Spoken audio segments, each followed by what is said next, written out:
নমস্কার, আমি মানস আটটার আড্ডায় আপনাদের সবাইকে স্বাগত।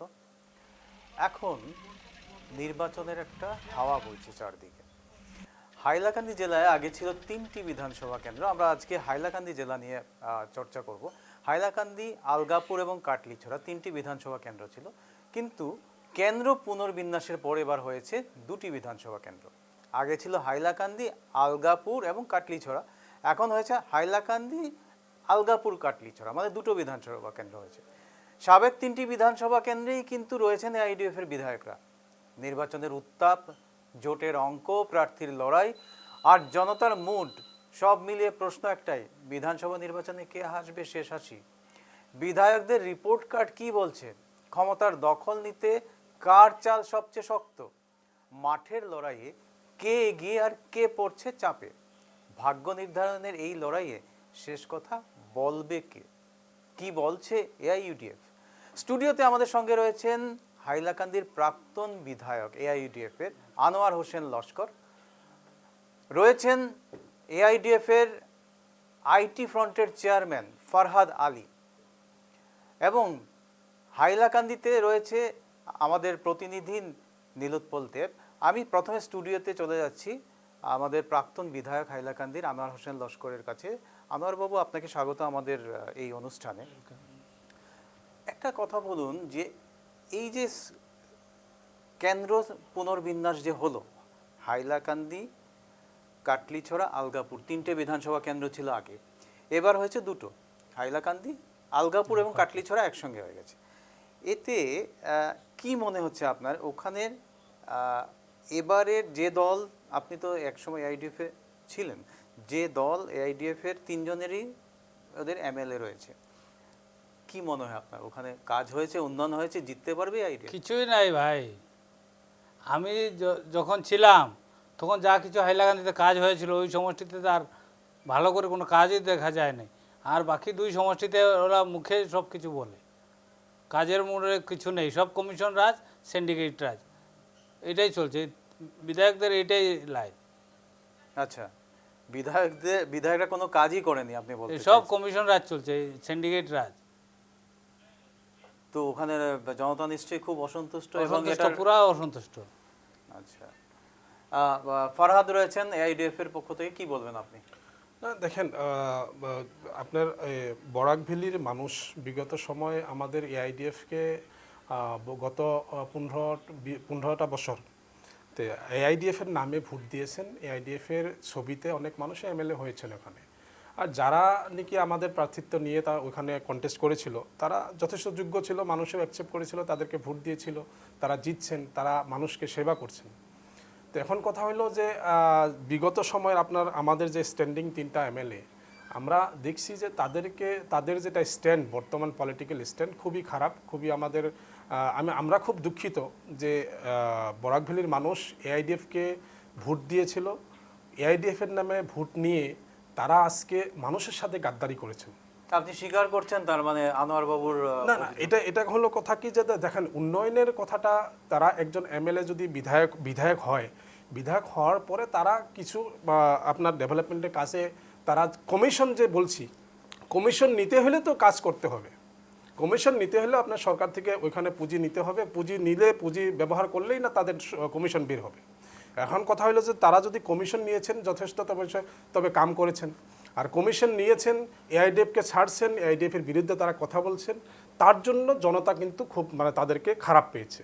তো তাহলে আমরা এইবার দেখছি যে আইডিএফকে যথেষ্ট ভালো পায় তাদের এই বরাক ভ্যালির লোকেরা। আর এইবার আমাদের ক্যান্ডিডেট থাকবে, অবশ্যই আমাদের ক্যান্ডিডেট এইবারও আমরা দিব তো ওখানে, আর আইডিএফকে নিশ্চয়ই আমরা এইবারও অ্যাকসেপ্ট করে নেবেন বলে আমার ধারণা। আর ক্যান্ডিডেটরা কি সেই পুরনোরাই থাকবে? দেখেন, যারা নাকি দলের সাথে গাদ্দারি করলো তারা তো ক্যান্ডিডেট হতেই পারবে না। নিশ্চয় ওখানে নতুন মুখের সন্ধানে আছি আমরা, নতুন মুখ ওখানে বের হয়ে আসছে, তাদেরকে নিয়ে আমরা নির্বাচনে অবতীর্ণ হব। আমাদের প্রতিনিধি পিসিআর কে বলবো, আমাদের প্রতিনিধি নীলোৎপল দেব কি রয়েছেন লাইনে? নীলোৎপলের সঙ্গে কথা বলতে চাইছি। নীলোৎপল, এখানে আমাদের স্টুডিওতে এআইডিএফ এর আইটি ফ্রন্টের যিনি প্রধান তিনি রয়েছেন ফরহাদ আলী, তিনি বলছেন যে তিনি অত্যন্ত তার দল অত্যন্ত দুঃখিত যে 3জন এমএলএ রয়েছেন এআইডিএফ এর হাইলাকান্দি জেলায়, তারা কোনো কাজই করেনি। এবং আমার সঙ্গে আরো একজন প্রাক্তন হাইলাকান্দি প্রাক্তন বিধায়ক রয়েছেন, তিনি তো পুরোপুরি ব্লাস্ট করেছেন, বলেছেন যে ওখানে কমিশন রাজ চলছে।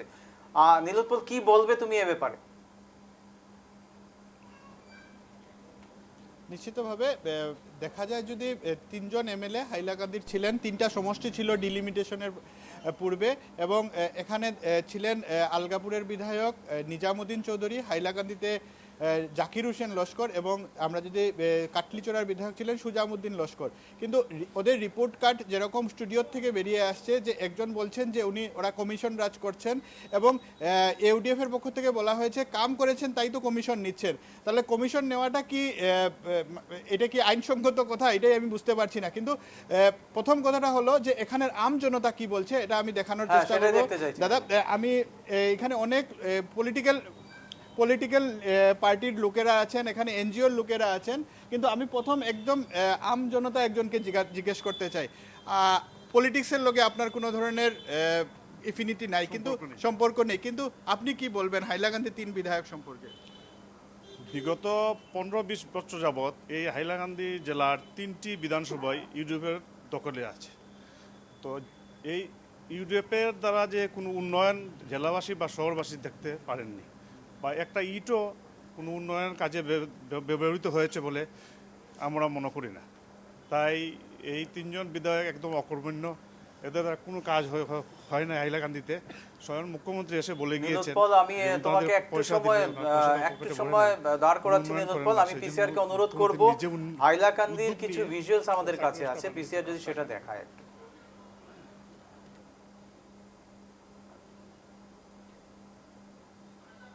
হ্যাঁ নীলোৎপল, তুমি কথা বলতে থাকো, এর মধ্যে আমরা দেখাচ্ছি হাইলাকান্দির কিছু ভিজুয়ালস। তুমি ওনার সঙ্গে কথা বলো যিনি বলছিলেন হাইলাকান্দির ব্যাপারে। হ্যাঁ, নিশ্চিতভাবে আপনাকে যদি আমি বলি 10-এর মধ্যে আপনারা রিপোর্ট কার্ড হিসাবে কোন এমএলএ কে কত দেবেন? হাইলাকান্দি জেলার জিরো, আমি জিরো দেবো। নিজাম জিরো, সুজাম জিরো, কারণ আমি কোনো উন্নয়ন দেখতে পাইনি ওর। যা উন্নয়ন হয়েছে আমার এখানে হাইলাকান্দি জেলার মানে অতি পূজনীয় ব্যক্তি গৌতম রায়ের যখন মন্ত্রী ছিলেন, বিধায়ক ছিলেন, ওনার আমলে হাইলাকান্দি জেলার উন্নয়ন হয়েছে, তারপর আর তেমন উন্নয়ন হয়নি। নিশ্চিতভাবে গৌতম রায়ের সময় উন্নয়ন হয়েছে, তারপর উন্নয়ন হয়নি। এখানে এনএসওয়াইয়ের পক্ষ থেকে আপনি আছেন, তো আপনারা কি বলবেন? যুব প্রজন্মের আপনারা প্রতিনিধিত্ব করেন, ছাত্র সংগঠন, কি বলবেন? এমএলএদের রিপোর্ট কার্ড আপনাদের মতে কি? সর্বপ্রথম হচ্ছে যে আমাদের হাইলাকান্দির যে এমএলএ জাকির হোসেন লস্কর, ওনার বাড়ির যে রাস্তাটা আছে সেই দিকে কিন্তু আমাদের আসাম ইউনিভার্সিটি তথা আমাদের এনআইটি এবং শিলচর মেডিকেল কলেজ আছে, সেই দিকে রাস্তা এত জঘন্য রাস্তা। আমাদের কি করতে হয়, আসাম ইউনিভার্সিটির স্টুডেন্ট আমি, আমার আসাম ইউনিভার্সিটির বাসটা ঘুরে কাটলিচড়া হয়ে যেতে হয়। সবচেয়ে বড় কথা হচ্ছে এইখানেই আধা ক্লাস হাফ ক্লাস এইখানেই শেষ হয়ে যায়। আমাদের অনেক সময় টিচারের কাছ থেকে মানে আমরা নালিশ শুনি, এবং আমাদের ঘরে নালিশ আসে যে ক্লাস কেন মিস হয়ে যাচ্ছে বা স্টুডেন্ট কেন আসছে না টাইম মতো। এই জাকির হোসেনের বাড়ির সামনে এই রাস্তাগুলো দেখার পর মানে অনেক লজ্জা লাগে। তারপর সেকেন্ড কথা হচ্ছে যে আমাদের আসাম ইউনিভার্সিটি তথা যে ভারতের যেগুলো ইউনিভার্সিটি আছে সেই ইউনিভার্সিটিতে যদি অ্যাডমিশন নিতে হয় তার জন্য সিইউটির দরকার।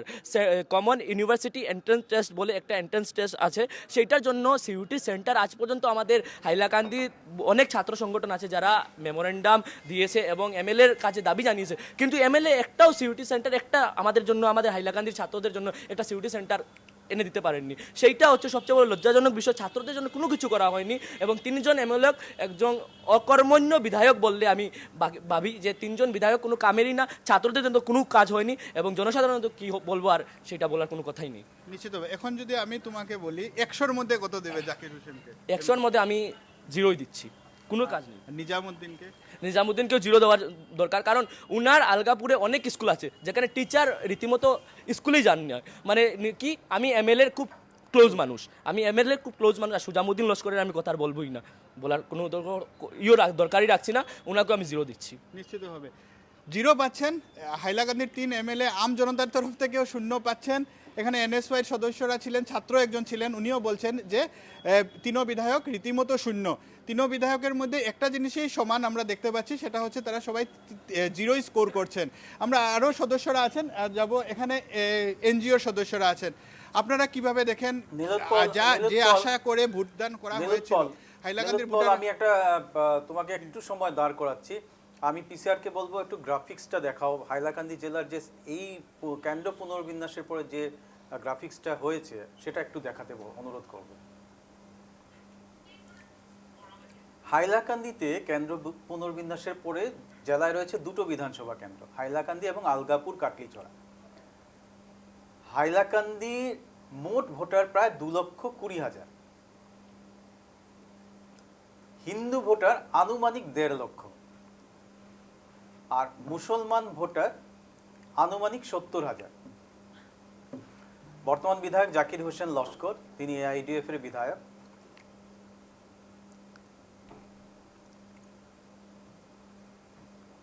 আলগাপুর কাটলিছড়ায় মোট ভোটার 2,76,000, মুসলমান ভোটার আনুমানিক 2,25,000, হিন্দু ভোটার আনুমানিক 51,000। আলগাপুরের বিধায়ক নিজামুদ্দিন চৌধুরী, তিনি এআইডিএফ এর বিধায়ক, আর কাটলিছড়ার বিধায়ক সুজামুদ্দিন লস্কর, তিনিও এআইডিএফ এর। এবার আমরা যেটা দেখতে পাচ্ছি, হাইলাকান্দিতে মানে হিন্দু ভোটার সংখ্যাগরিষ্ঠ এই মুহূর্তে, এবং আলগাপুর কাটলিছড়ায় সেটা মুসলমান ভোটার সংখ্যাগরিষ্ঠ।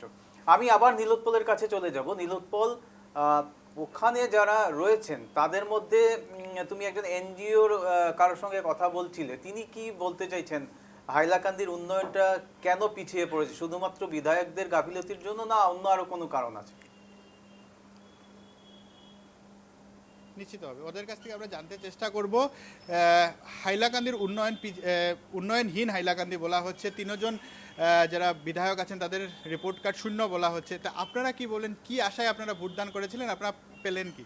হাইলাকান্দিতে অ্যাকচুয়ালি প্রত্যেকবার ভোট আসলে কম বাঁচাও বলে একটা স্লোগান উঠে, এবং হাইলাকান্দিতে পার্টিকুলারলি এই যে কম বাঁচাও স্লোগানের উপরে ইমোশনাল ওয়েতে একটা মানুষ ভোট দিয়ে দেয়। এরপরে না গ্রামাঞ্চলে কাজ হয়, না শহরে কাজ হয়, কোনো জায়গায় কাজ হয় না। এডুকেশনের কথা তো ভাই বলেই দিয়েছে। আপনি হেলথে যান, হাইলাকান্দি যে একটাই হসপিটাল আছে এটারও শোচনীয় অবস্থা। কালচারাল ওয়েতে যদি যান, আজকে যে নজরুল ভবন আছে সেটা ভূত বাংলায় পরিণত হয়েছে। এই যে 3 এমএলএ, সেটা প্রত্যেকবার ইলেকশন আসলেই ওরা এই যে ইমোশনাল কার্ড খেলে কম বাঁচাও বলে ভোট খেলেন। ভোট খেলার পর, ভোট শেষ হওয়ার পরে ওদেরকে আর দেখাও যায় না, আর ওদের উন্নয়নকেও দেখা যায় না। তো আপনি শহরে বসবাস করেন, জাকিরকে আপনাদের ওয়ার্ডে আপনারা দেখেছেন নাকি, এমএলএ জাকির? না, হাইলাকান্দি শহরে, আমার ওয়ার্ড বাদ দিন, হাইলাকান্দি শহরে হয়তো ওনার একটাও ফলক নেই, একটা ফলক নেই, ওনার কোনো উন্নয়নের কাজও নেই। নিশ্চিতভাবে যেরকম তুমি বলছিলে যে বর্তমান হাইলাকান্দি হচ্ছে হিন্দু অধ্যুষিত একটি বিধানসভা কেন্দ্র এবং আলগাপুর কাটলিছড়া একটা মুসলমান অধ্যুষিত বিধানসভা কেন্দ্র। তাই দেখা গেছে বর্তমান ডিলিমিটেশনের পর অনেক ছবি পাল্টে গেছে, এবং এই 3 এমএলএ যেরকম ওদের দল থেকে তারা রিজেক্টেড, ঠিক এরকম ভোটারদের তরফ থেকে ওদের রিজেক্টেড। এবং সব দলেই বলতে গেলে, যেরকম এওডিএফ এর যিনি আমাদের অতিথি আজকে আছেন, উনি নিজেই বলছেন যে ওরা দলের সাথেও গদ্দারি করেছে, ওরা দলের সাথেও গদ্দারি করেছে, ভোটারদের সঙ্গেও গদ্দারি করেছে, সে কথাই তুলে আসছে মানুষ। হ্যাঁ, আমি ফারহাদের কাছে যাচ্ছি। ফারহাদ, আপনি বলছেন যে আপনাদের দলের সঙ্গে ওরা গদ্দারি করেছে, যে 3 জন রয়েছেন হাইলাকান্দির এআইডিএফ এর এমএলএ। তো এই ক্ষেত্রে দল কেন কোনো দলীয় শৃঙ্খলার কোনো নিল না তাদের বিরুদ্ধে? যদি গদ্দারি করেছেন, তারা তো এখনো এআইডিএফ এর এমএলএ হয়েছে, কেউ না এআইডিএফ কেন তাদেরকে বহিষ্কার করলো না? না, তাদেরকে দেখেন বহিষ্কার করা হয়েছে 2 জনকে। একজন সুজামুদ্দিন, ওনাকে আপনার নোটিশ দেওয়া হয়েছে, শোকজ নোটিশ দেওয়া হয়েছিল। গাদ্দারি এই জন্যই বলছি, দেখেন নির্বাচন আসলে জনতা যে কোনো একটা পার্টির একটা আইডিওলজিকে ভোট করে বা তাদের চিন্তাধারাকে ভোট করে। তো এআইডিএফকে তারা ভালোবেসে এআইডিএফকে তারা ভোট দিয়েছিল। আর যেসব ব্যক্তি ওইখানে বিজয়ী হওয়ার পর আজকে দেখেন যেসব ফুটেজ দেখানো হচ্ছে, হাইলাকান্দি একটা বর্ডার এরিয়া, ওইখানে যা আপনার রাস্তার ডেভেলপমেন্টের কানেক্টিভিটি যতটুকু হওয়ার দরকার ছিল তারা করেননি। তো এইটার জন্য আসলে আমরাও দুঃখিত যে আমরা এরকম ধরনের মানুষকে আমরা তুলে আনছিলাম, যারা নাকি আসলে জনতার সাথে তারা থাকলো না কোনো পদ্ধতি। আর এদেরকে আমরা যে কোনো হালাতে বহিষ্কার করা দরকার, এটা তো অবশ্যই। আর সামনের যে সময়, সামনের যে নির্বাচন, আজকে হাইলাকান্দি হোক আপনার বা আপনার এই কাটলিছড়া, আলগাপুর, এইসব বিধানসভা আপনার কনস্টিটিউয়েন্সিতে অনেক ধরনের ডেভেলপমেন্টের কাজ এখনও বাকি আছে। আর বরাক ভ্যালি আমাদের আসামের প্রেক্ষাপটে যদি আমি দেখি, বরাক ভ্যালির যে কিছু ধরনের কাজ এখনও পিছিয়ে আছে। রোডের কনস্ট্রাকশন কিছুদিন আগেই হলো, যেটা মেইন রোড একটা ছিল। তারপরে আপনার ধরেন ওই জায়গায় একটা এক্সাম সেন্টারের কথা আসছে। তো এইসব নিয়ে লড়াই করার জন্যে শিক্ষিত তবে যোগ্য এমএলএর দরকার, জনপ্রতিনিধির দরকার। আর এইবার অবশ্যই এআইডিএফ থেকে ঠিক যোগ্য একজন ব্যক্তিকে টিকিট দিয়ে ওখান থেকে যদি নির্বাচিত করে আনা যায়, তাহলে হয়তো রাইজের জন্য, মানুষের জন্য তারা কথা বলবে, মানুষের সমস্যাগুলো সমাধান আমি হবে। আপনার কাছে ফিরে আসবো। আমি আনোয়ার বাবুর কাছে মানে যেতে চাইছি। আনোয়ার বাবু, আপনি তো ওখানকার বিধায়ক ছিলেন, কি মনে হয় কোন জায়গায় মানে হাইলাকান্দিটা পিছিয়ে আছে, কিসের জন্য অনুন্নয়ন? আপনি বলছেন আপনি যতদিন ছিলেন কাজ করেছেন, তারপর আর কাজ হয়নি। দেখেন, এখন অবধি যে আমাদের সঙ্গে, আমি যখন ছিলাম আমার সঙ্গে নিজাম সুজাম দুনোই ছিল, কিন্তু ওরা এই ঘরোয়া কুন্দল নিয়ে কাজ করা বাদ দিয়ে এই সিন্ডিকেট রাজ করা, কমিশন রাজ, এটা নিয়েই একজন আরেকজন গালাগালি করে চলছিল। তখন আমি আমার সত্যি কথা বলছি, আপনারা তদন্ত করে দেখবেন, আমি যতদিন ছিলাম যেগুলো 70 বছর কংগ্রেসে করতে পারেনি সেই কাজ আমি বিজেপির পিরিয়ডে করে দেখিয়ে দিয়েছিলাম, বিরোধী এমএলএ হয়ে, ইউডিএফের এমএলএ হয়েও আমি এই কাজগুলো করে দিয়েছি। কিন্তু 70 বছর হাইলাকান্দিতে গৌতম রায়ের কথা কে একজন বলেছে, কিন্তু এই সব জায়গা কোনোদিন কেউ করতে পারেনি, সেই কাজগুলো আমি করে দেখিয়ে দিয়েছিলাম। তারপরে আপনি টিকিট পেলেন? তারপরে টিকিট পেলাম। 10 কোটি টাকা লাগে ভাই। আমি আমার মাটি দিয়ে টিকিট পেয়েছি, আমি এমনি টিকিট পাইনি। আমার কথাগুলো স্পষ্ট কথা ভাই। আমি যেগুলো কাকে টাকা দিয়েছেন আপনি? আমাকে 10 কোটি টাকা ডিমান্ড দেওয়া হয়েছিল 21-এ। পরে আমার বেমারের বাহানা দেখে ওটা টিকিট, এটা জাকির হোসেন বলেছে 7 কোটি টাকা দিয়ে কিনেছে। আমার এতটুকু সম্বল নেই। আমি 2016-তে টিকিট যখন কিনেছি, আপনি এভিডেন্স লাগলে আমি আপনি টিকিট কিনে তারপরে এমএলএ হয়েছে? হ্যাঁ, টিকিট কিনে এমএলএ হয়েছি। বলেন যদি আমি শো করে দেবো আমার ডকুমেন্ট, আমি প্রকাশ্যে শো করতে পারবো। না, এইরকম ধরনের বদনামগুলো দেওয়ার আগে আপনি মানে নিজের উপরে ধরেন চিন্তা করা দরকার। পার্টি আপনাকে টিকিট দিয়েছিল, আপনি বলছেন আপনি টাকা দিয়ে কিনেছেন। না না, এইসব দেখেন, এইসব আপনাকে বিধায়কের যখন আপনার দিন খারাপ ছিল, যখন আপনাকে রাইজে অ্যাকসেপ্ট করে নেয়, তখন আপনাকে টিকিট দেওয়া হয়নি পার্টির থেকে। তার জন্য আপনি পার্টিকে, যে পার্টির জন্য আজকে আপনি এখানে 10 কোটি টাকা ডিমান্ড করে যে পার্টির জন্য বিধায়ক টাইটেল পেয়েছেন, আপনি যে পার্টির জন্য বিধায়ক টাইটেল পাইলেন, ওই পার্টির উপরে আপনি বদনাম আনছেন, ওই পার্টির উপরে আজকে আপনি ব্লেম আনছেন। না না, এরকম ধরনের কথাগুলো দেখেন, আপনি যদি একদম দুধ কা ধোয়া, তখনই আপনার প্রতিবাদ করতে হয়েছিল। প্রথমবার আমি কেন আপনি টাকা দিয়ে আপনি আরেকদিন ডাকেন, আমি প্রথমবার আপনি কেন টাকা দিয়ে টিকিট নিলেন? আমার না, আপনার কথা বিশ্বাসের যোগ্য। আমি যখন ছিলাম, আপনি মানুষটা ফিট না, মিসেসের কাছ থেকে মানুষটা ফিট জমি ছিলেন রেজিস্টার না, করে নিয়ে গেছে আপনার একজন উকিল। আপনি মানুষটা ফিট ছিলেন না, আপনি অসুস্থ ছিলেন। আপনি দেখেন একটা আচ্ছা, আমরা আসছি, আমাকে একটা বিরতি নিতে হবে, বাণিজ্যিক বিরতি নিচ্ছি। দেওয়াটা আপনি নিজের উপরে যাবে। ঠিক আছে, আমরা এরপরে এই আলোচনাটা জারি থাকবে, এই আলোচনাটা থাকতে চলবে। আমি এখন সরাসরি চলে যাব হাইলাকান্দিতে, যেখানে আমাদের প্রতিনিধি নীলোৎপল দেব রয়েছেন। নীলোৎপল, এখানে স্টুডিওতে একটা বেশ তর্কাতর্কি হচ্ছিল। আমাদের যে প্রাক্তন বিধায়ক আনোয়ার হোসেন লস্কর, তিনি দাবি করেছেন যে তাকে টাকা দিয়ে টিকিট কিনতে হয়েছিল এবং তিনি পরের টার্মে তিনি টিকিট পাননি, কারণ তিনি টাকা দিতে পারেননি বলে। তো এই ব্যাপারে নীলোৎপল, তোমার কাছে কি ইনফরমেশন রয়েছে? নিশ্চিতভাবে আমরা কদিন আগে ওনার ইন্টারভিউ নিয়েছিলাম নিউজ লাইভ বাংলাতে, সেই ইন্টারভিউ আমরা ব্রডকাস্টও হয়েছিল। দেখা গেছিল যে উনি বলছেন যে উনি শুধু 2016 থেকে 2021 পর্যন্ত বিধায়ক ছিলেন।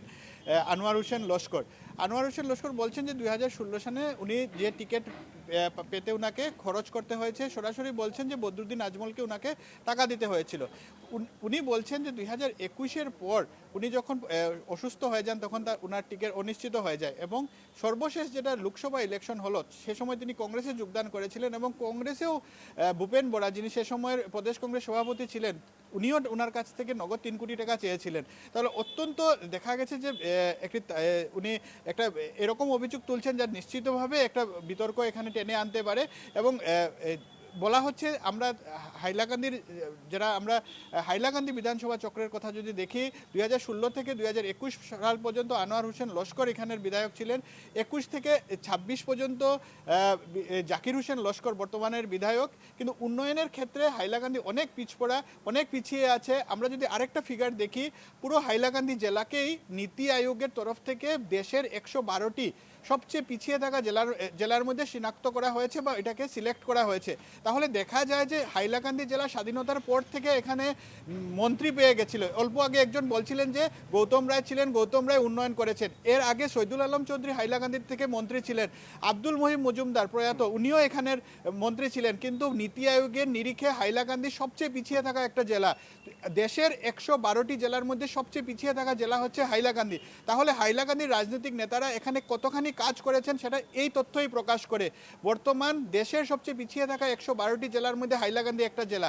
আমি এখানে অন্যান্য আমাদের অতিথিরা আছেন, তাদের কাছ থেকে জানতে চাইবো আপনারা কি ভাবেন, হাইলাকান্দির ভোটার হিসাবে আপনারা কি চাইছিলেন এমএলএদের কাছ থেকে এবং কি পেয়েছেন বিধায়কদের কাছ থেকে? প্রথমে আমি বলি, আমি ওদেরকে তো আমি এমএলএ বলি না, আমি এমএলএও বলি।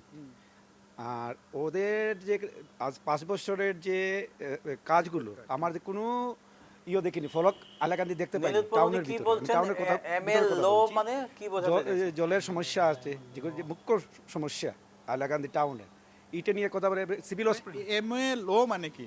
এমএলএ তো বুঝলাম মেম্বার অফ লেজিসলেটিভ অ্যাসেম্বলি, এমএলওটা কি? আচ্ছা, এমএলওটা হলো কি মেম্বার অফ লেজিসলেটিভ অফিসার। হ্যাঁ, মানে মানে সরকারের কাজ করছে, বেতন পাচ্ছেন, তারপর সুবিধা নেবেন, তারপর ওদের 5 বছর হওয়ার পরে ওদের তো পাবে, পেনশন পাবে, তাই এমএলও। তো উন্নয়নের কথা বলছিলেন, হাইলাকান্দিতে কোনো ফলক নেই বিধায়ক জাকিরের? না, আমার টাউনের মধ্যে আমার কোনো জায়গায় বিধায়ক জাকিরের আমার ফলক দেখতে পাই। নিশ্চিতভাবে একটা কথা, ওনার ফান্ডটা কোথায় ব্যবহার হচ্ছে তাহলে? তো পার্সোনাল, আমি কতদিন আগে মিডিয়াতে দেখেছি ওনার বাড়ির পাশে একটা ফিশ ফিড সেন্টার, সরকারের দেওয়া বরাদ্দ টাকা উনি নিজের পার্সোনাল ইউজ করছেন, বডিগার্ড রেখে। উন্নয়ন তো বুঝতে পারছেন, পার্সোনাল উন্নয়ন হচ্ছে, কিন্তু জনগণের উন্নয়ন হচ্ছে না। বলা হয় উনি নিজের ছেলেকে ঠিকাদার বানিয়েছেন এই 5 বছরে। হ্যাঁ, পার্সোনাল ঠিকাদার বানার পরে করছেন। তারা নিজে লোকে এমএলএ, আর যেগুলো কাজ অন্যরা পাবে ঠিকাদার, যারা রেজিস্টার্ড ঠিকাদার আছে, ও তার ছেলেকে তো ঠিকাদার বানিয়ে নিজের সম্পত্তির পাহাড় বানাচ্ছে। নীলোৎপল, আমার একটা প্রশ্ন রয়েছে। অভিযোগ উঠছে যে বিধায়ক জাকির হোসেন লস্কর। নীলোৎপল, আমার একটা প্রশ্ন রয়েছে। যেহেতু এআইডিএফ দলের বিধায়কদের উপর প্রচণ্ড ক্ষোভ রয়েছে সেখানকার, দেখতেই পাচ্ছি আমরা, তো এবার আমাদের যিনি প্রতিনিধি, এআইডিএফ এর যিনি প্রতিনিধি রয়েছেন আমাদের স্টুডিওতে, তিনিও মানে ক্ষমা চেয়েছেন, বলেছেন যে আমরা এরকম গদ্দারি করবে বলে ভাবতে পারিনি। এবার আমার কথা হলো, যদি এআইডিএফ আবার প্রার্থী দেয়, ওখানে যদি অন্য প্রার্থী দেয়, তাহলে কি তারা সেটাকে সেই প্রার্থীকে মেনে নেবেন, নাকি তারা দল বদলাবেন? এবার নিশ্চিতভাবে দেখেন, এউডিএফ একটি আবেগ ছিল, সংখ্যালঘু ভোটারদের মধ্যে একটা আবেগ ছিল, তালাচাবি, অর্থাৎ আজমলের দল, অর্থাৎ এআইইউডিএফ। কিন্তু সেই আবেগটা বর্তমান নেই, সংখ্যালঘু ভোটার শিফট করছেন। সে কথাটা আমরা 2024-এর লোকসভা নির্বাচনে দেখেছি। হাইলাকান্দিতে 3 জন সিটিং এআইইউডিএফ এর এমএলএ থাকা সত্ত্বেও এআইইউডিএফ এর প্রার্থী লোকসভায় 10,000-এরও নিচে ভোট পেয়েছেন। তো সহজেই বোঝা যায় এআইইউডিএফ এর পপুলারিটি বর্তমান হাইলাকান্দি জেলাতে কোথায় এসে দাঁড়িয়েছে। এখন কথা হলো, এই 3 এমএলএ রাজনৈতিক ভবিষ্যৎ কি হবে? আমরা যে খবর পাচ্ছি, কিছুদিন আগে বিধায়ক সুজামুদ্দিন লস্কর নিজে বলছিলেন যে আমি হাতির পিঠে উঠবো, অর্থাৎ উনি অগপথে যাওয়ার সম্ভাবনা রয়েছে, যাবেন। বিধায়ক জাকির হোসেন লস্করকে কিছুদিন আগে দেখা গেছিল যে বিজেপি কার্যালয়ে গেছেন, অর্থাৎ উনি নিজেকে এরকম প্রতিষ্ঠিত করতে চাইছেন যে উনি গেরুয়া শিবিরের উনি ক্লোজ এবং ঘনিষ্ঠ হয়ে দাঁড়াতে চাইছেন। এবং নিজামুদ্দিন চৌধুরী, যিনি আলগাপুরের বিধায়ক, উনি কিছুদিন রাইজের দলের যারা হাইলাকান্দির যারা নেতারা রয়েছেন তাদের খুব ঘনিষ্ঠ হয়ে দাঁড়িয়েছিলেন, এবং সর্বশেষ উনিও বলছেন যে আমিও হাতির পিঠে উঠব। তাহলে তারা দেখা যাচ্ছে যে তাদের রাজনৈতিক ভবিষ্যৎ তারা নিজেই বুঝতে পারছেন যে অন্ধকার। এআইইউডিএফ অর্থাৎ টিকিট তারা পাবেনই না, বা ইউডিএফ এর দলে তাদেরকে ইউডিএফ দল তাদেরকে ইতিমধ্যে রিজেক্ট করেছে। 2জন সাসপেন্ডেড আছেন বিধায়ক, এখানে একজন সাসপেন্ড হবেন কি না সে নিয়ে তর্কাতর্কি চলছে। সবচেয়ে বড় কথাটা হচ্ছে তারার জন্য তাদের কোনো ধরনের আমরা পপুলারিটি মাঠে দেখতে পাই না, ওদের যারা জনসম্পর্ক ছিল এটা ছিন্ন হয়ে গেছে। কিন্তু তাদের নিজের রাজনৈতিক ভবিষ্যৎ বাঁচানোর জন্য কেউ বলছেন যে আমি হাতির পিঠে উঠবো, কেউ বলছেন আমি রাইজের দলে যেতে পারি, কেউ আবার নিজেকে গেরুয়া দলের ঘনিষ্ঠ বোঝানোর চেষ্টা করছেন। সব মিলিয়ে দেখা যায় এই 3 বিধায়কের রিপোর্ট কার্ড হাইলাকান্দিতে চোখ মুজে আমরা যাদেরকে জিজ্ঞেস করব, হিন্দু হোক মুসলিম হোক যে কোনো সম্প্রদায়ের হোক, এই রিপোর্ট কার্ড কখনো 10-এর মধ্যে 1 বা 2 হবে না, এটা সবসময় শূন্যই হবে। তাই দেখা গেছে যে এই 3 বিধায়কের রিপোর্ট কার্ড নিয়ে আমরা এটা বলতে পারি যে এই 3 বিধায়ক এ জায়গায় সমান আছেন। এ জায়গায় তারা উন্নয়ন যে করেননি, তারা 3 বিধায়কই করেননি, কোনোখানেই আপনি উন্নয়ন খুঁজে পাবেন না। কংগ্রেস দলের একজন সদস্য আছেন, ভাইস প্রেসিডেন্ট আপনি পদে আছেন জেলা কংগ্রেসের, আপনাকে স্বাগত জানাচ্ছি এবং আপনাদের ভিউটা জানতে চাই। তিনজন এমএলএ, ওদেরকে আপনারা কি টিকিট দিচ্ছেন নাকি? এটা তো একটা আপনার কোয়েকশন করা মানে আমার কাছে এটা হাস্যকর লাগছে, কারণ কংগ্রেস দল হলো একটা ন্যাশনাল পার্টি, আর আপনারা জানেন যে কংগ্রেস দলের ভূমিকা কেমন ছিল বা কীরকম ছিল, মানুষ কীভাবে কংগ্রেসের সাথে ছিল। আর এটা যে বর্তমান যে আপনি কোয়েকশন যেটা মানে বর্তমান বিধায়ক যারা আছেন, আমি বলবো শুধু বর্তমান বিধায়ক না, আমাদের হাইলাকান্দি জেলাতে মানে হাইলাকান্দি ডিস্ট্রিক্টে আমার জানা মতো 3 টাইমস ইউডিএফের বিধায়ক ছিলেন। তো 3 টাইমস ইউডিএফের বিধায়ক থাকা সত্ত্বেও মানে আপনি দেখুন হাইলাকান্দি জেলা কী ডেভেলপ হয়েছে। 1% যদি কাজ হতো আমি বলতাম হ্যাঁ ঠিক আছে। দ্বিতীয়ত কথা, আমি টাউনের ছেলে, শহরের ছেলে, আমার শহরের কোনো একটা গলি নেই বা কোনো একটা জায়গা দেখলাম না যে বিধায়কের নাম দেওয়া একটা পলক লাগানো আছে। দ্বিতীয়টা সবচেয়ে ফার্স্ট কোয়েকশন মানে আজকে যারা এমএলএ যারা আছেন ওনারা কি করেন, আইনসভার সদস্য। আজকের দিনে যে আমরা এত বছর ধরে ডিস্ট্রিক্টের মধ্যে আমাদের 3টা অ্যাসেম্বলি ছিল, এই যে একটা অ্যাসেম্বলি কাটা হলো, এটাতে আমাদের লাভ হয়েছে না লস হয়েছে? ডিলিমিটেশন যে হয়েছে, এই ডিলিমিটেশনের কারণে কী লাভটা হলো আমাদের? তখন আমাদের যে বিধায়করা ছিলেন ওনারা কি করেছিলেন? ওনারা কি ঘুমিয়েছিলেন নাকি? কারণ একটা অ্যাসেম্বলি এরিয়া কাটা মানে একটা ডেভেলপমেন্ট কাটা।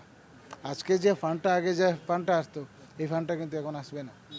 প্রত্যেকটা দিক থেকে দেখুন ডিলিমিটেশন, আপনি জেলা পরিষদ দেখুন ডিলিমিটেশন হয়েছে। সেইভাবে এই ডিলিমিটেশনের কারণে কি হলো, আমাদের ডেভেলপমেন্টটা কমে গেল। তাই আমি এটাই বলবো যে বর্তমান যে বিধায়ক মানে ওনাদের যে মানে কাজের যে ভূমিকাটা আস্থা পুরো হাইলাকান্দি ডিস্ট্রিক্ট জানে, নট অনলি আমাদের শুধু শহর না, শহরবাসী না, পুরো ডিস্ট্রিক্ট পুরো জেলা সবাই জানে। তো ওনাদের যে আবার কংগ্রেসে কামবে কমে, এটা মানে হাস্যকর। আর আমার নেতৃত্বের উপর আমার এরকম বিশ্বাস আছে যে এরকম মানে অন্য দল থেকে এনে আমাদের দলে টিকিট দেবে না, কারণ আমাদের দলের মধ্যে অনেক নেতারা রয়েছেন বা কিছু আসছে, এটা আমাদের জন্য ভালো। অনেক নেতারা আসছেন, দল ছেড়ে আমাদের দলে আসার চেষ্টা করছেন, কিন্তু আমাদের দল মানে গৌরব গগৈর নেতৃত্বে আমি এতটুকু আশাবাদী যে আমাদের দল এবার ঘুরে দাঁড়াবে। আর এটাই আর কি, আমি এটা আপনার মাধ্যমে বলবো যে গৌরব গগৈর যে ফেসটা, এটা কিন্তু প্রয়াত আমার তরুণ গগৈজির চেহারাটা ওনার ছবিতে মানে আসছে, তো মানে ওনার উপর মানুষের আস্থা আছে। আর আমাদের সরকার আগামীতে আপনাদের মতে রিপোর্ট কার্ড আপনার ব্যক্তিগতই হোক বা কংগ্রেস দলের পক্ষ থেকে হোক, 3 এমএলএ রিপোর্ট কার্ড আপনি কি জিরো, এখানে কোনো কাম নেই ওনাদের, শুধু নামে। আমার একজন পূর্ববর্তী বক্তা আমার ভাই বলেছেন এমএলও, এটা খুব সুন্দর, আমি শুনে এসেছি। কারণটা কি, ও মানে এই এমএলএ যারা আছেন, এই এমএলএ না তো, এরা অফিসার লেভেলে কাজ করছেন, 5 বছর হয়ে যাবে, তারপর শেষ, তারপর ওনারা পেনশন পাবেন। আর লাগবে আমি একটা কথা জিজ্ঞেস করতে চাইছি, নিশ্চিত মানে দেখা যাচ্ছে যে নীলোৎপল, আমার একটা প্রশ্ন রয়েছে এখানে। কোনো কারণে মানে ধরে নিচ্ছি, এটা একটা হাইপোথেটিক্যাল কথা, ধরে নিচ্ছি কোনো কারণে কংগ্রেসের সঙ্গে যদি আইডিএফ এর আতাত হয়, তাহলে কংগ্রেসের যিনি এখন বলছেন তাদেরকে নেবেন না বলে, সেক্ষেত্রে তার কি মতামত হতে পারে? নিশ্চিতভাবে জানতে চাইবো আমাদের কংগ্রেসের ভাইস প্রেসিডেন্ট বর্তমান জেলা কমিটির, যদি কোনো সময় অ্যালায়েন্স হয়ে যায় এউডিএফ এবং কংগ্রেসের, এটা কি কোনো সম্ভাবনা আছে তখন এই এমএলএদের কি? না, এটা সম্ভব না, কারণ আগের যখন ইলেকশন হয়েছিল, যখন আমাদের অ্যালায়েন্স হয়েছিল, এটার ভুক্তভোগী এখনও আমরা বুঝছি। বিশেষ করে আমরা কংগ্রেসিরা, আম মানুষরা ভুগছে। কারণ আজকের দিনে যে এই যে 3টা মানে আমার অ্যাসেম্বলি ছিল, এটার মধ্যে একটাও কংগ্রেসের টিকিট নেই, নাহলে কিন্তু আমাদের কংগ্রেসের বিধায়ক থাকতো। তো এটা মানে হবে না, এটা আমি আশাবাদী আর কি। নিশ্চিতভাবে উনি বলছেন যে যেটা অ্যালায়েন্স হওয়ার কথা এআইইউডিএফ এবং কংগ্রেসের মধ্যে এটার সম্ভাবনা একদমই কম, এবং গত যেটা অ্যালায়েন্স হয়েছিল গত বিধানসভা নির্বাচন, এটা নিয়ে তারা এরা এখনো অসন্তুষ্ট রয়েছেন, নীলোৎপল, তুমি সে একটু কথাই দাঁড়াও, বলছেন।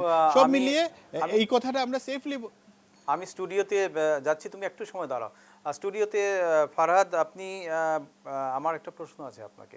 আপনাদের দলে টিকিট কেনা বেচার একটা অভিযোগ অনেক আগে থেকেই রয়েছে, এবং এই আপনাদের দলেরই প্রাক্তন যিনি বিধায়ক আনোয়ার বাবু, তিনি কিন্তু একদম স্পষ্ট ভাষায় টেলিভিশনের সামনে অনেকবার বলেছেন এই কথাটা, আজকেও বলছেন। সেই ক্ষেত্রে আপনার প্রতিক্রিয়াটা কি? পলিটিক্যাল পার্টি, প্রত্যেকটা পার্টিরই আপনার এই যে টিকেটের ক্ষেত্রে মানে টাকা পয়সার লেনদেনের বিষয়টা আসে, অভিযোগটা আসে। দেখেন কংগ্রেসের আছে, ইভেন কি বিজেপিরও আছে। তো আমি বলছি যে এআইডিএফ এর থেকে টিকিট দিয়ে এমএলএ বানানো হইলো, তারপরে নাম পাওয়ার পরে যখন নাকি ওনার অসুস্থ শরীর ছিল তখন টিকিট দেওয়া হলো না, তারপরে এরকম ধরনের ব্লেম গেম খেলাটা যথেষ্ট মানে একটা খুবই খারাপ একটা বিষয় কি বলবেন আপনি? কথা হলো। নীলোৎপল, তো একটা কথা হয়েছে যে দেখেন নীলোৎপলকে জিজ্ঞেস আপনার করেন, বরাকবেলিতে আয়নাকাল বরাকবেলিতে ওপেন বাজারে বরাকবেলিতে 10 কোটি টাকা বলেছেন। দেখেন বরাকবেলিতে আপনার একটা স্টাইল আছে যেই রাজনীতির আসলেই একটা পরিবর্তনের দরকার, যে আপনার এই যে কয়লা তোমার সিন্ডিকেট, মনে আছে না আয়নাকালের মিটিংটা মাফিয়াগিরি একটা কত টাকা স্টাইল, ডিমান্ড করেছিলেন? মাফিয়াগিরি। দেখেন আয়নাকালের এটা জিনিসটা মনে করে রাখো তো নীলোৎপল। দেখেন একটা কথা বলছি যে না, পার্টির আপনার ক্যাম্পেইনের জন্য কোনো মানুষ কিছু টাকা দিতেই পারে, কিন্তু তার জন্য আপনার টিকিট যে শুধুমাত্র বিক্রি হয়, এই অভিযোগটা টোটালি মিথ্যা। আমরা জনতার মিথ্যা হইতেও স্বার্থে, পারে না ভাই, জনতার সত্যি জন্য কথা, আমরা কাজ কংগ্রেসের করি। টিকিট দেখেন বিক্রি, জনতার কংগ্রেস স্বার্থে, দুইটাই টিকিট জনতার বিক্রি জন্য করে। যেসব মানুষ, যেসব বিধায়ক আজকের সময় জনতা যেসব ক্ষোভ দেখিয়েছে, আমরা জনতার ক্ষোভের সাথে আমরা আছি, জনতার ক্ষোভের সাথে আইডিএফ আছে। বলতে চাইছেন? নীলোৎপল, এই আয়নাকাল মিটিংয়ে আজমল সাহেব 10 কোটি টাকা বলেছিলেন না? না, আপনি বলেন তো ওনাকে, ওনার মনে না, উনি দেখেন নাই কি এই ভিডিওটা? আমার কাছে নাই এখন, তোমাদের কাছে সত্যি থাকবে নিশ্চয়। না, এই কথাটা আজমল সাহাব উনাকে যে কাছের থেকে জানে, আজমল সাহাবের কাছে যত মিডিয়া, যত ধরনের মানুষই যাক, আচ্ছা, উনি তখন হাইলাকান্দি পুরো মিডিয়ার আগে কিছু কথা বলেন, open meeting, আয়নাকালের একদম meeting সাইন্টিস্ট, open কিছু declare মানে একদম করেছেন উনি। খুব একটা ভালো একটা মানে 5 কোটি টাকা আগে দিতে হবে, পরিবেশটা 5 কোটি টাকা জমানোর জন্য পরে। উনি এই অনেক কথা বলেন। বলেছেন ভাই। যদি টাকাই নিতে হতো তাহলে পাবলিকলি কেন বলতো? একটা সাংবাদিকে কেমন করে জানতো? তাহলে একটা ভরা মিটিং এর মাঝখানে যদি 10 কোটি টাকা 20 কোটি টাকা বলা হয়, এটা শুধুমাত্র একটা ট্রেন্ড হিসাবে উনি একটা হাস্যকর পরিবেশ বানানোর জন্য বলেছেন, বাকি কিছু না। এটা পলিটিক্স না, সত্যিকারের তো সত্যি তো ও এমএলএ এখনো বলছে তো 7 কোটি টাকা দিয়ে টিকিট কিনেছে। দাদা আপনি আজকে এই যে নিউজ ল্যাবের চ্যানেলে বসছেন, বিধায়ক টাইটেল পেয়েছেন এআইডিএফ এর জন্য, গতিকে আমি বলবো এই নাম, দেখেন আপনি যদি টিকিট টাকা দিয়ে কিনেছিলেন তখন আপনি প্রতিবাদ করতে হয়েছিল। এমএলএ হওয়ার পরে আজকের ডেটে কেন বলছেন? আজকে ডেটে কেন বলছেন? আপনি সরকারি দরমহা পেয়েছেন এআইডিএফ এর জন্য, সরকারি দরমহা পেয়েছেন এআইডিএফ এর জন্য, আজকের ডেটে কেন আপনি ব্লেম দিতে আছেন? তখন আপনি টিকিট নিতেন না। আপনি যদি জনতার জন্য ভালো চান, এআইডিএফ যদি খারাপ, তখন আপনি এআইডিএফ এর টিকিটে আপনি ইলেকশন খেলতে হচ্ছিল না।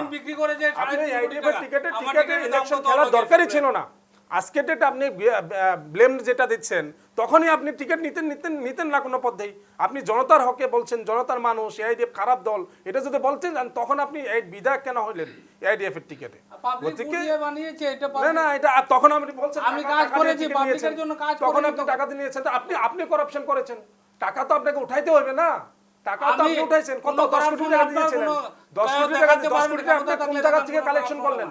10 কোটি টাকা আপনি কত টাকায় টিকিট কিনেছিলেন বলেন? আপনি কয় কোটি টাকা দিয়েছিলেন? ওই কোটি টাকাটা আপনি কোন জায়গা থেকে দেখবেন? আপনি কোন জায়গা থেকে দেখেন? শঙ্করাজান পথের এই মাটি টুকরা কোন জায়গা থেকে আপনি কমিশন নিয়েছেন? আপনি করাপশন করেছেন, আপনি করাপশন করেছেন, আপনি করাপশন করেছেন। এত টাকা কোন জায়গা থেকে আপনি উঠাইলেন? ইনভেস্টমেন্ট, মানুষ একটা ইনভেস্টমেন্ট যদি আপনি করেছেন, টাকা টিকিট টাকা ঠিক আছে, আমি যেটা বুঝতে পারছি কিছু অভিযোগ রয়েছে আপনাদের দলের বিরুদ্ধে, দলের নেতৃত্বের বিরুদ্ধে, সেটা আলাদা কথা, সেটা আপনাদের দলের অভ্যন্তরীণ বিষয়। আমি যেটা বলতে চাইছি যে ধরুন কোনো কারণে আপনারা তো এই 3 জনকে টিকিট দেবেন না, যারা মানে হাইলাকান্দির যে 3 জন আছে, আপনি স্পষ্ট ভাষায় বলে দিয়েছেন যে টিকিট দেবেন না। এবার কোনো কারণে এই তিনজনের দুজন যদি অগপ দলে গিয়ে যোগ দেয় এবং সেখানে গিয়ে প্রার্থী হয়, তাহলে সেটা আপনাদের দলের জন্য ক্ষতি হবে কি না? অবশ্যই হবে না। দেখেন একটা কথা বলছি কি, যে দেখেন নির্বাচন, আমি প্রথমে বলেছি যে এই যে আলগাপুর, কাটলিচড়া, তারপরে হাইলাকান্দির মানুষের যেটা আবেগটা, এই আবেগটা হইলো গিয়ে আপনার যে ওই জায়গার এমএলএ যারা ছিলেন তাদের বিরুদ্ধে। আর তারা প্রত্যেকজন জনতা ভোট দিয়েছিলেন বদরুদ্দিন আজমল সাহাবের চেহারা দেখে আজমল সাহাবকে ভোট দিয়েছেন। এখন বদরুদ্দিন আজমল সাহেব আজকের ডেটে সারা আসামে বিজেপির যে সাম্প্রদায়িক রাজনীতি, এই রাজনীতিতে সবচেয়ে আঘাত কাকে করছেন? আমি দেখেন, আমি আপনাকে আমরা নির্বাচনে আপনাকে নীলোৎপল, এই ফারহাদ বললেন যে যে 3 বিধানসভা কেন্দ্র ছিল, সাবেক 3 বিধানসভা কেন্দ্র হাইলাকান্দি, আলগাপুর এবং কাটলিছড়া, ওখানকার ভোটাররা প্রার্থী দেখে নয় বা বদরুদ্দিন আজমলকে দেখে ভোট দিয়েছিলেন। এবার আমার প্রশ্নটা হলো যে এই মুহূর্তে ওই 3 কেন্দ্র, যেটা এখন 2টো কেন্দ্র হয়ে গেছে কেন্দ্র পুনর্বিন্যাসের পর, সেখানে বদরুদ্দিন আজমলের প্রভাব কত? নিশ্চিতভাবে উনি যেরকম, আমরা এখানে এমএলএদের রিপোর্ট কার্ডে যেরকম আমরা সবাই শূন্য বলছেন, ঠিক তেমনভাবেই বদরুদ্দিন আজমলের পপুলারিটিও অত্যন্ত দেখা গেছে যে শোচনীয়ভাবে ড্রপ হয়েছে। বদরুদ্দিন আজমল এখন হাইলাকান্দিতে আসলেন, উনার সভাগুলোতে কোনো লোকই হয় না, এবং বদরুদ্দিন আজমলের যা আবেগ ছিল, আগে জোড়াফুকার রাজনীতি উনি করতেন, এগুলো সব কিছু এখন রীতিমতো ধুয়ে বলতে গেলে এক প্রকার পরিষ্কার হয়ে গেছে। গত লোকসভা নির্বাচনে আমরা দেখেছি আজমল সাহেব যখনই কোনো সভা করেছেন, সেই সভাগুলোতে সেরকম লোকের আবেগ আমরা দেখতে পাইনি।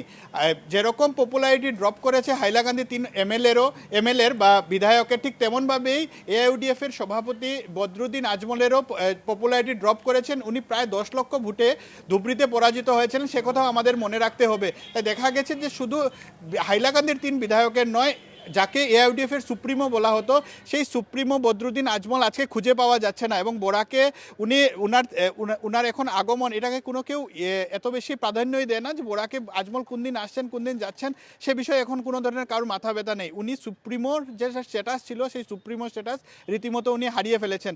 বিজেপির তরফ থেকে গৌতম গুপ্ত আমাদের সঙ্গে আছেন।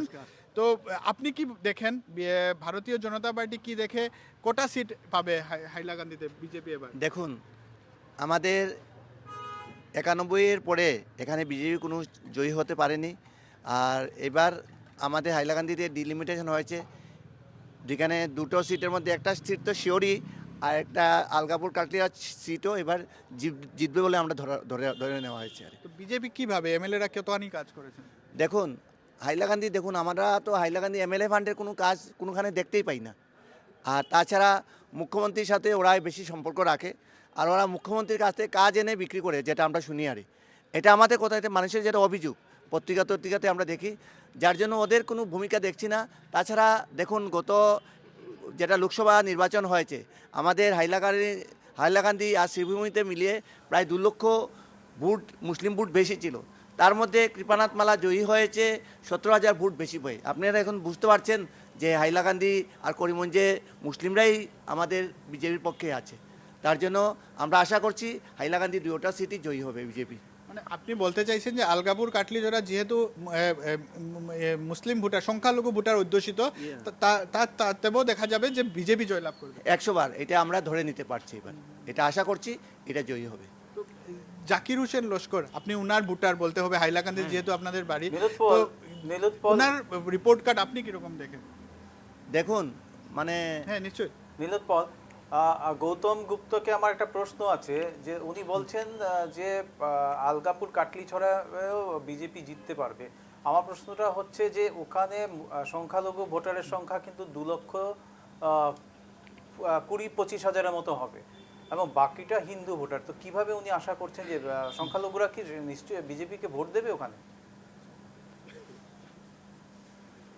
নিশ্চিত উনি বলতে চাইছেন যে যেরকম আমরা যেরকম করিমগঞ্জের লোকসভা সমষ্টিতে দেখেছি যে রেকর্ড সংখ্যক সংখ্যালঘু ভোট পেয়েছে বিজেপি, তো আলগাপুর কাটলিছড়াতে হবে। ওনার কাছ থেকে আমি শুনতে চাইছি যে স্টুডিওর থেকে একটা প্রশ্ন এসছে যে কিভাবে এটা সম্ভব হবে, কারণ এখানে তো প্রায় দেখা গেলে যে 1,60,000-এর মতন মুসলিম ভোট বেশি আছে হিন্দু ভোটের তুলনায়। এবার মানুষ মোদিজিকে সমর্থন করছে, আমাদের মুখ্যমন্ত্রীকে সমর্থন করছে। তাছাড়া এবার মুসলিম যারা লোক আছে সবাই উন্নয়ন চাইছে, যার জন্য আমরা আশা করছি যে এবার এই সিটটা আমরা মানে বিজেপির পক্ষে আসবে। তাছাড়া আমি মাইনরিটি প্রভারী, যার জন্য আমারও একটা দায়িত্ব আছে এখানে। বিজেপি তো আলগাপুর কাটলিচড়াতে দুজন বিধায়ক আছেন, তো ওদের দেখুন এখন বিধায়করাই এখন মার করছে কে কোথায় দাঁড়াবে, কারণ এখন ওরা কেউ ঠিক করতে পারছে না কোন সিট কোথায় থেকে ওরা জিতবে। স্টুডিও থেকে একটা প্রশ্ন এসছে যে আলগাপুর কাটলিচড়াতে আপনারা হিন্দু ক্যান্ডিডেট দেবেন না সংখ্যালঘু দেবেন? অ্যাকচুয়ালি এটা তো দলের সিদ্ধান্ত দেবে, দলের সিদ্ধান্ত নেবে, কারণ দলও একটা চিন্তা করে দেবে যাতে এই সিটটা জয়ী হয় আর কি। তো আপনারা আশাবাদী দুটো সিট? হ্যাঁ, 100বার। তো বিজেপির তরফ থেকে দেখা যাচ্ছে দাদা যে এখানে দুটো সিট আছে এখন লিডিমিশনের পরে, এবং সংখ্যালঘু অধ্যুষিত হওয়া সত্ত্বেও আলগাপুর কাটলিচড়াতে গেরুয়া হাওয়া চলবে বলে এখানে বিজেপির তরফ থেকে দাবি করা হচ্ছে, এবং দুটো সিট হাইলাকান্দির বিজেপির দখলে যাবে বলে তারা দাবি করছেন, এবং সঙ্গে বিধায়কদের যে রিপোর্ট কার্ড বিজেপির ক্ষেত্রেও সমান একটা বড় শূন্য।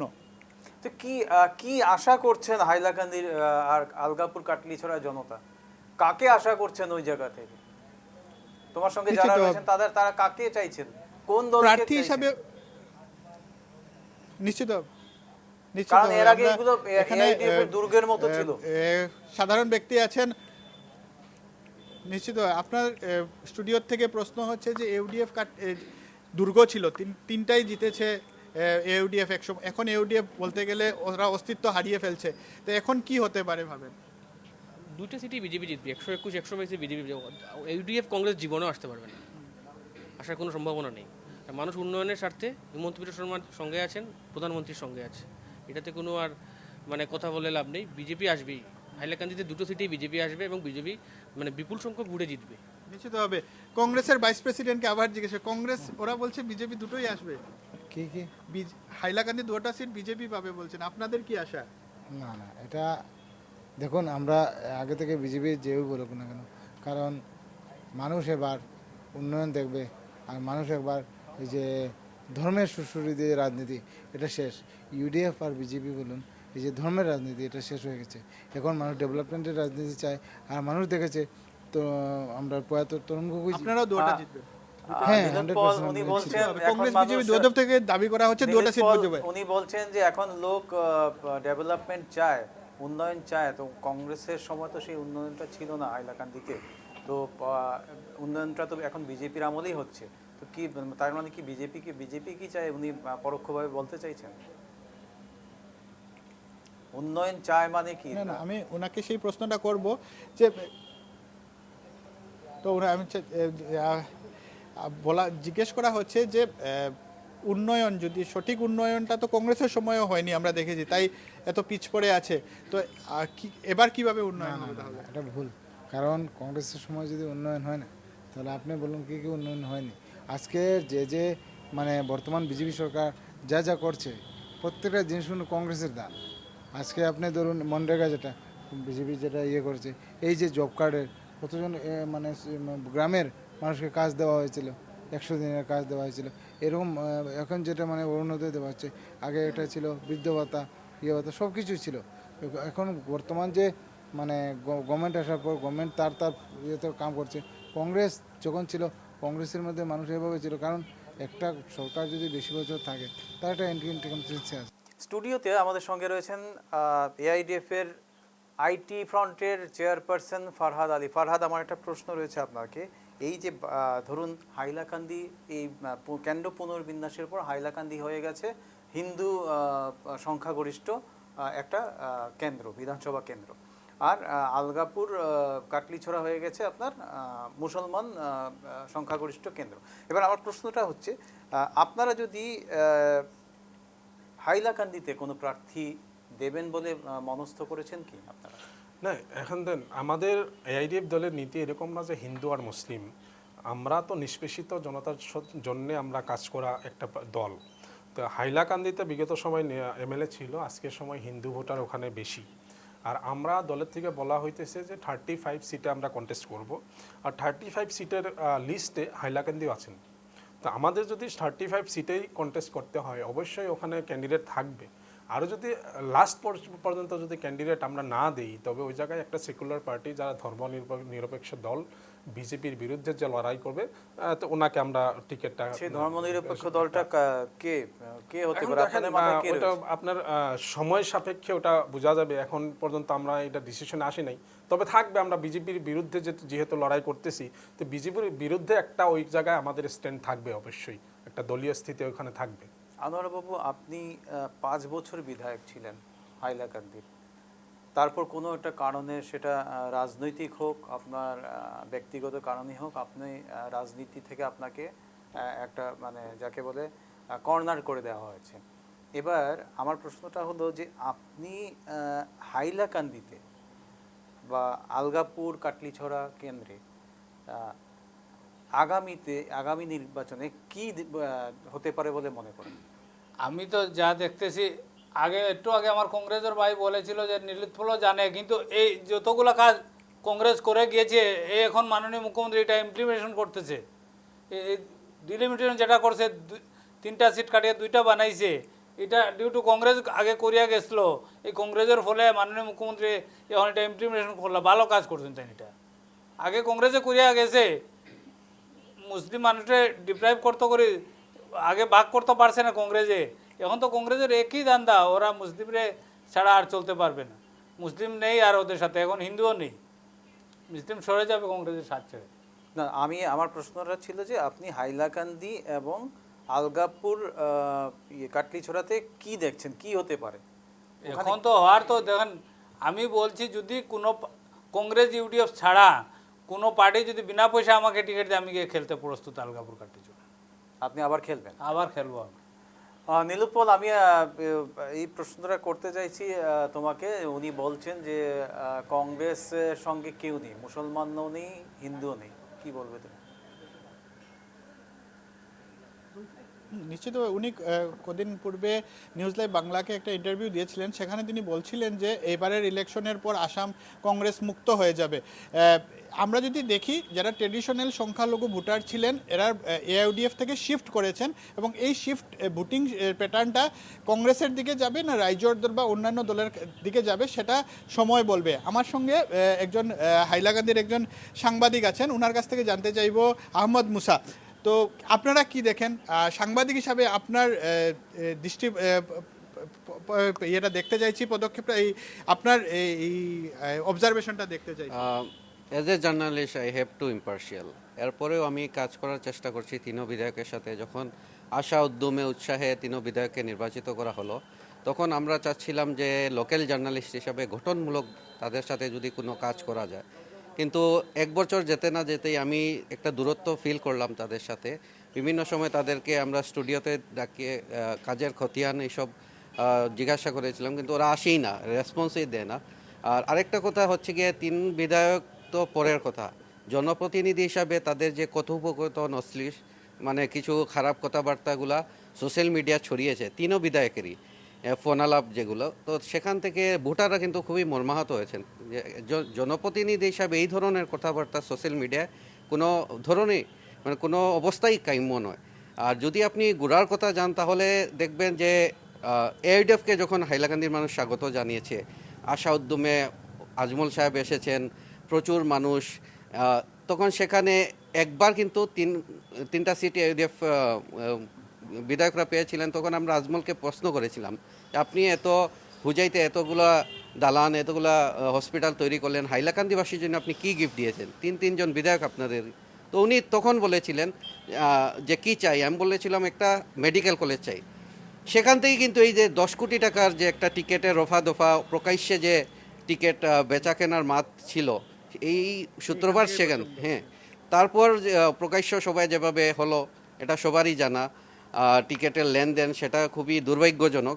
তো উনি বলেছিলেন এই 10 কোটি টাকা যে দেবে তাকে আমরা টিকিট দেবো, এবং হসপিটালও তৈরি করবেন। এরপর আবার জনগণ কিন্তু জিতিয়েছেন। এটা কিন্তু মানে ঐতিহাসিক যে আবার 2জন বিধায়ক এআইডিএফ থেকে সময় প্রায় শেষ হয়ে এসেছে। হ্যাঁ, তো এইভাবে ধন্যবাদ সাংবাদিক মুসাকে আমাদের সঙ্গে থাকার জন্য, আর ধন্যবাদ সবাইকে স্টুডিওতে যারা এসছেন, আনোয়ার হোসেন লস্কর, ফারহাদ আলী, নীলোৎপল তোমাকেও ধন্যবাদ, এবং যারা সাপোর্টাররা, যারা বিভিন্ন দলের সাপোর্টার এবং যারা আম জনতা যারা ছিলেন তাদেরকেও অসংখ্য ধন্যবাদ। আমরা চাইবো যে আগামীতে যিনি বিধায়ক হন তিনি মানে আলগাপুর, কাটলিছড়া এবং হাইলাকান্দির উন্নয়নে যেন মন দেন। এই আজকের আড্ডা অনুষ্ঠানটাই আজ এখানেই শেষ করছি। আগামী সপ্তাহে আবার একই সময়ে দেখা হবে আপনাদের সঙ্গে আড্ডায়।